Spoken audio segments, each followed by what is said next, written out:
kembali lagi di acara Sharing Parenting with Alabidin.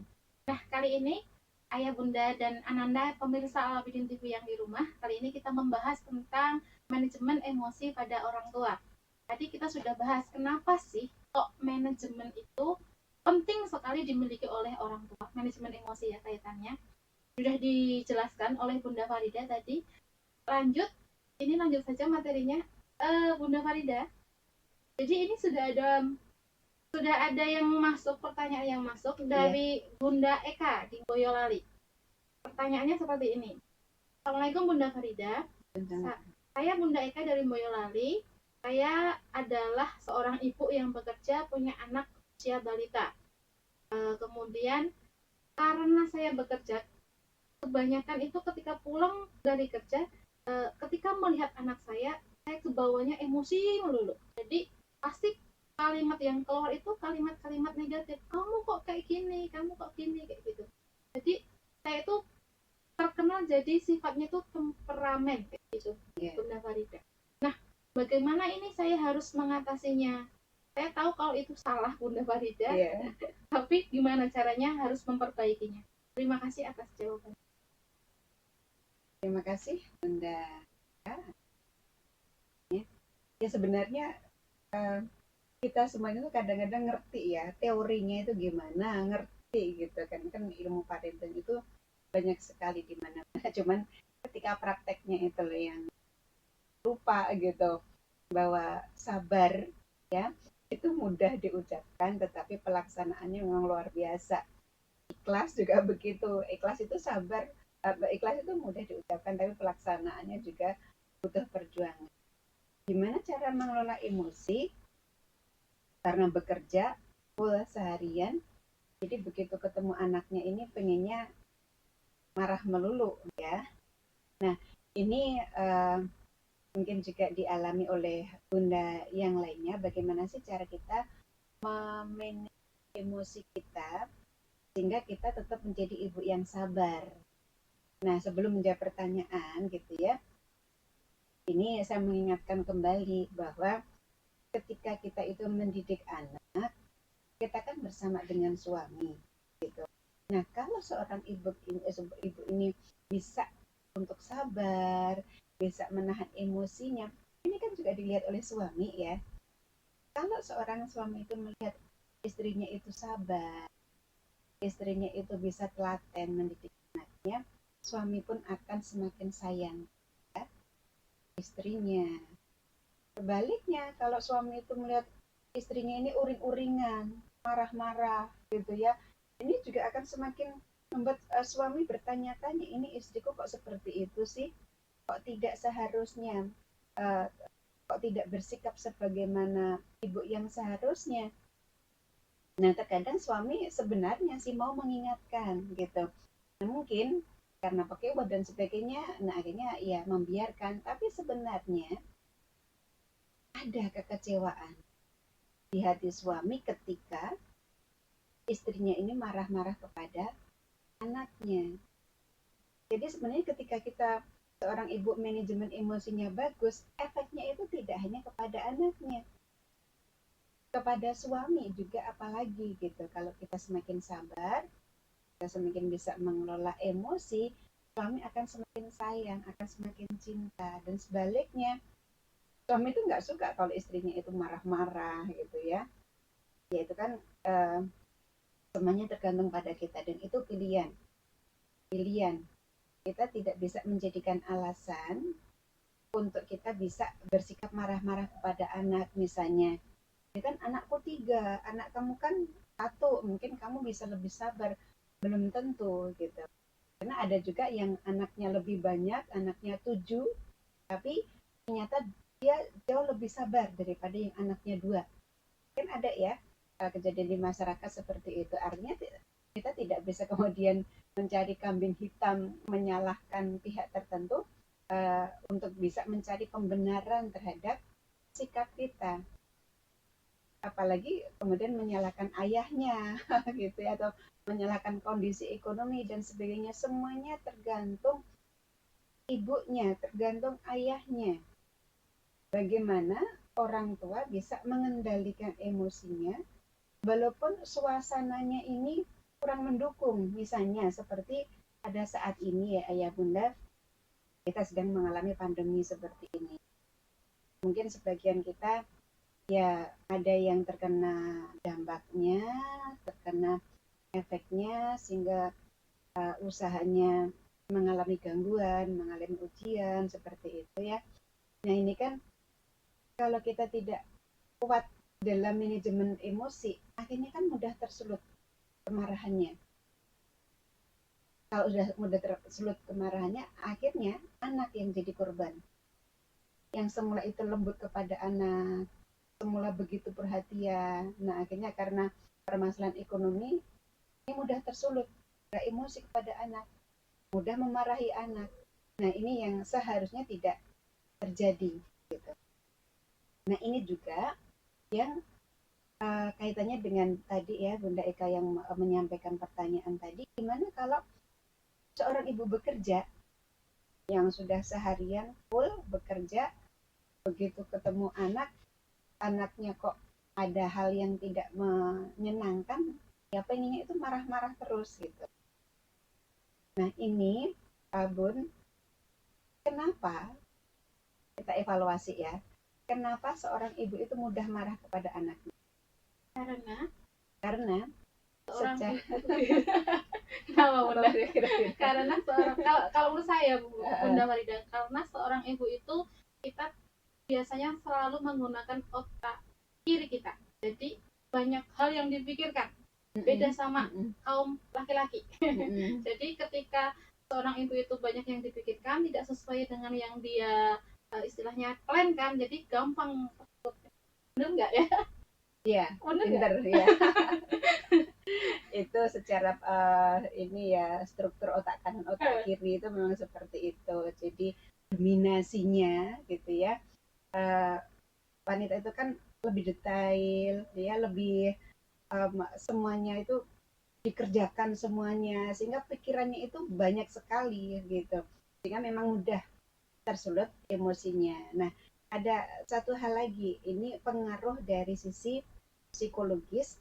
Seseorang itu akan mudah mengungkapkan emosinya itu kepada yang lemah gitu.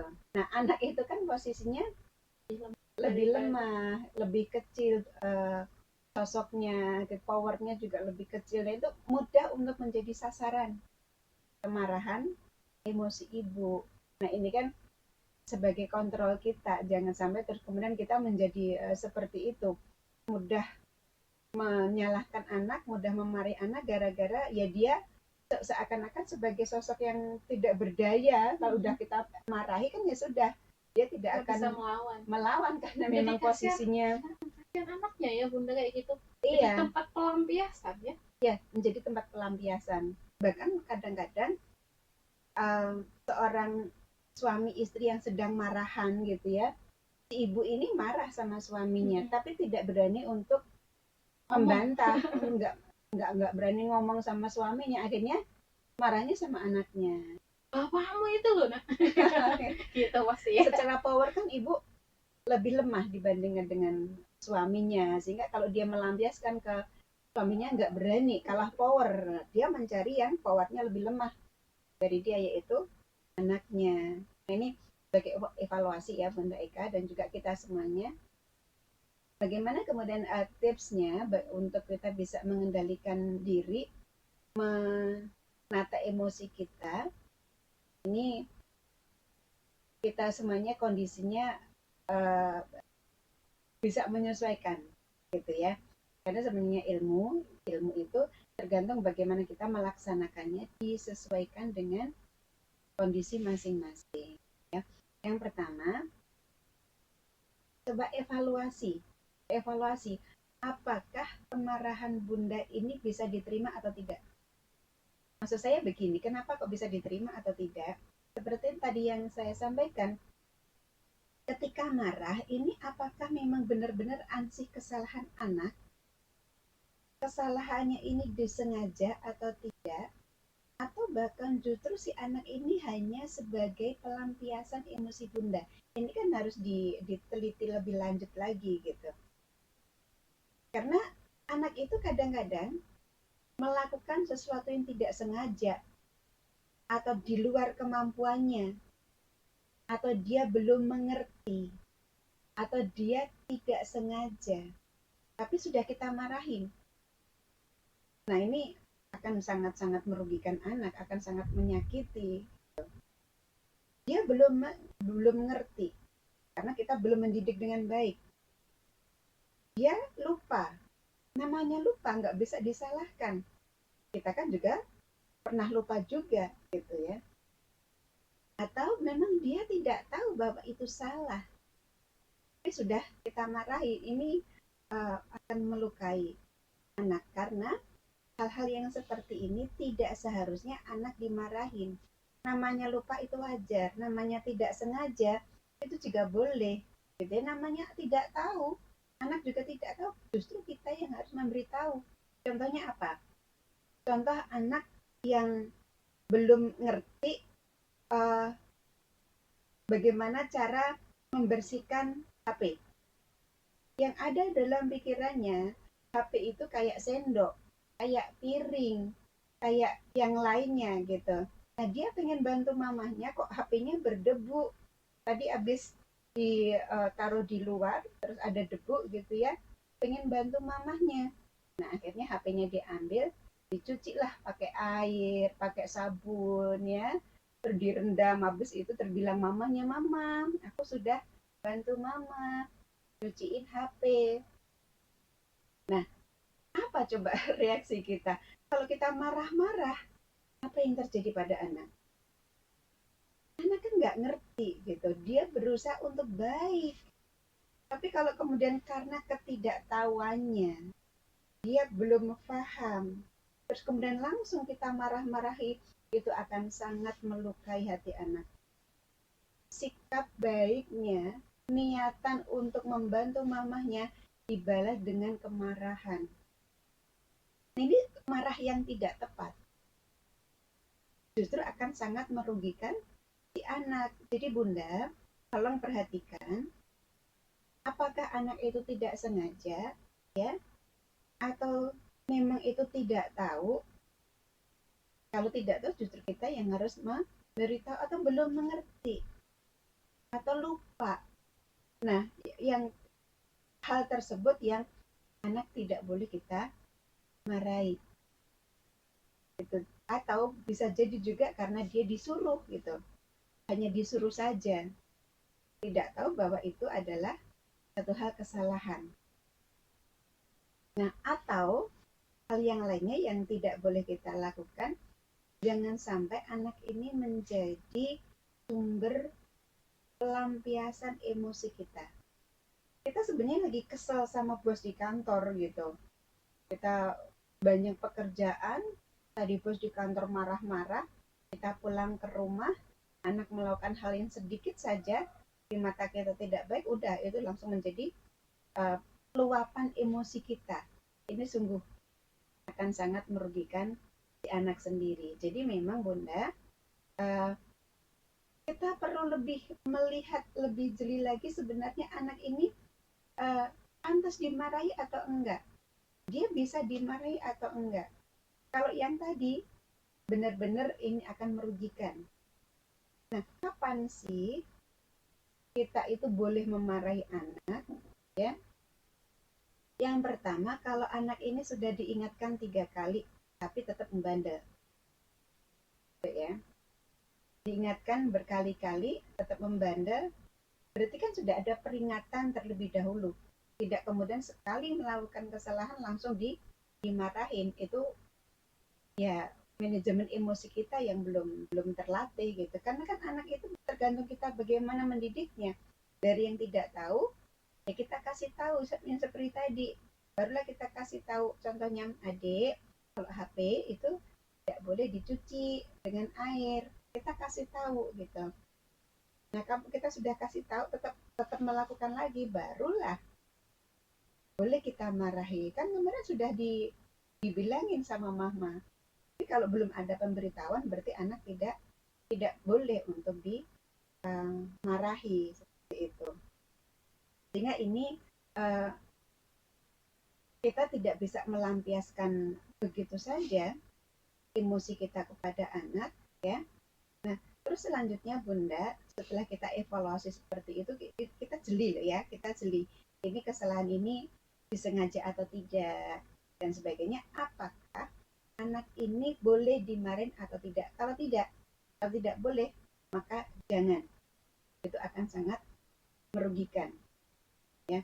Kalau sudah tadi ya sudah 3 kali, kemudian anak sudah gede, sudah besar, sudah bisa berpikir secara logis seperti itu ya, sudah ada pendidikan kepada anak kita, ya, pengetahuan sudah kita berikan gitu ya, tetapi dia sengaja melakukan kesalahan itu, maka tentu saja dimarahi sesuai dengan porsinya. Sebenarnya Bun, memaafkan itu jauh lebih baik untuk anak kita. Namanya anak itu kan berproses. Dia tidak bisa dari kecil langsung gede, langsung karakternya terbentuk, kan juga tidak bisa seperti itu, semuanya by design. Siapa yang mendesain kita? Jadi pendidikan itu proses. Kalaupun ada kesalahan sedikit, wajar lah. Itu manusiawi, itu normal. Kita pun dulu juga begitu, ya. Kalau kita melihat diri kita zaman dulu gitu, ya mungkin dibandingkan dengan kesalahan anak kita, mungkin lebih bandel kita kali ya Miss Ria. Gitu ya, kalau kita mau evaluasi, aku dulu lebih bandel lagi sama aku dulu udah begini dengan anakku nggak seberapanya. Nah, kalau kita mau evaluasi seperti itu, kan sebenarnya apa sih yang menjadi kesalahan anak sehingga kita itu kok sampai marah seperti itu nggak balance ya dengan akibat yang ditimbulkan dari emosi orang tua. Anak itu menjadi sedih, dia menjadi murung, dia merasa tidak disayang, dan efek negatif lainnya gara-gara dimarahin. Nggak nyaman dengan rumahnya, sama Iya, rumah sendiri, ada bapak, ada ibu pulang, pergi anaknya akhirnya, iya, mainnya nggak sama nyaman teman. gitu ya. Nah, bahaya sekali ternyata Bunda ya. Iya, jadi memang Bunda, ini untuk pengingat kita semuanya, memaafkan itu jauh lebih baik. Kita aja sama orang lain mungkin lebih mudah memaafkan gitu ya. Lah apalagi ini anak sendiri, buah cinta kita. Tentu kita tidak semudah itu untuk bisa marah kepada anak kita. Harusnya kita jauh lebih sayang, lebih mencintai anak kita. Salah satu indikasinya tuh begini Bun. Gimana? Dalam hal masalah panggilan, Iya. Miss Ria. Kalau kita itu kepada anak orang lain itu bisa bilang, sayang, namanya siapa gitu. Kita bisa sayang-sayang sama anak orang lain. Coba sama anak kita bagaimana? Apakah kita juga jauh lebih seperti itu? Nah, tentu saja kan harusnya iya. Kepada anak kita, kita cintaku, sayangku, berlianku, dan sebagainya gitu ya. Kalau kepada orang lain, anak orang lain kita bisa seperti itu, harusnya kepada anak kita bisa lebih dari itu, karena kan itu darah daging. Dan tentu saja Bunda, dalam rangka untuk manajemen emosi ini kerjasama dengan ayah, ya, kerjasama dengan ayah ini sangat penting sekali. Sekali lagi ini kan anak berdua, gitu ya. Sekali lagi kita Anak sering berdua, ngobrol gitu itu ya Bunda ya. Anak itu anak dua, bukan anak satu, anak Iya, bersatu. sehingga memang manajemen emosi ini juga dilakukan oleh ayahnya juga, gitu. Tidak hanya bundanya saja. Saling menguatkan, saling mengingatkan, sehingga keduanya antara ayah dan bunda ini terus saling meningkatkan manajemen emosinya, menjadi orang tua yang sabar, orang tua yang bijak, sehingga suasana rumah itu menjadi adem. Gitu. Coba kalau salah satu itu emosian, udah misalnya bunda aja yang marah itu. Satu orang yang marah itu nanti bikin seluruh rumah itu jadi panas. Jadi nggak nyaman semuanya gitu. Nah, ini kan kita buat ayah bunda kerjasama yang baik untuk membuat rumah itu menjadi bahagia, menjadi tentram, selalu ada canda bersama dengan keluarga ya. Apalagi masa pandemi seperti ini kita sering banyak bersama keluarga, sering-sering aja bercanda dengan itu yang akan mendatangkan kebahagiaan. Dan yang penting, bahagia itu menimbulkan imunitas yang sangat tinggi untuk daya tahan tubuh kita. Jadi, oke, silakan suplemen bagus itu ya, tetapi suplemen yang alami ya, yang diciptakan Allah di dalam tubuh kita berupa hormon-hormon bahagia ya, itu kita bisa ciptakan dengan kita menciptakan lingkungan keluarga yang bahagia. Gitu ya, Mas Ria. Ini tadi Ria kayak ditampar berkali-kali sama materi ini. Jadi kemarin pernah Ria itu datang di sebuah seminar, ditanya di seminar itu, di ruangan ini siapa ayahnya ada berapa? Silahkan yang rumongso atau yang merasa menjadi ayah angkat tangan, dan cuma beberapa aja. Nah ini loh, Indonesia itu pasti kayak gini loh. Padahal kan namanya mendidik itu bukan hanya seorang ibu, tapi kan tugasnya seorang ayah. Nah, harusnya sharing parenting atau acara apapun tentang keparentingan, harusnya yang datang ya harus dua, ayah sama ibu. Kalau yang belajar ibu aja, ayah nggak belajar ya sama aja. Ya PR kita semua. Nah, itu tadi jawaban dari Bunda Eka di Boyolali. Nah, alhamdulillah Bunda Farida sudah tuntas tugas kita untuk materi hari ini, yaitu tentang manajemen emosi pada orang. Terima kasih atas ilmunya, atas kesempatannya. Saya pribadi belajar banyak sekali untuk hari ini. Ya, alhamdulillah, saling belajar ya. Iya, alhamdulillah. Nah, kepada ayah, bunda, dan ananda yang di rumah, jangan lupa bahwa kebahagiaan itu adalah wajib dalam sebuah rumah tangga. Dia diperlukan oleh suami, diperlukan oleh istri, diperlukan oleh anak. Jadi, ayo bersama mewujudkannya. Saya Miss Ria, tetap sehat, tetap semangat. Wassalamualaikum warahmatullahi wabarakatuh.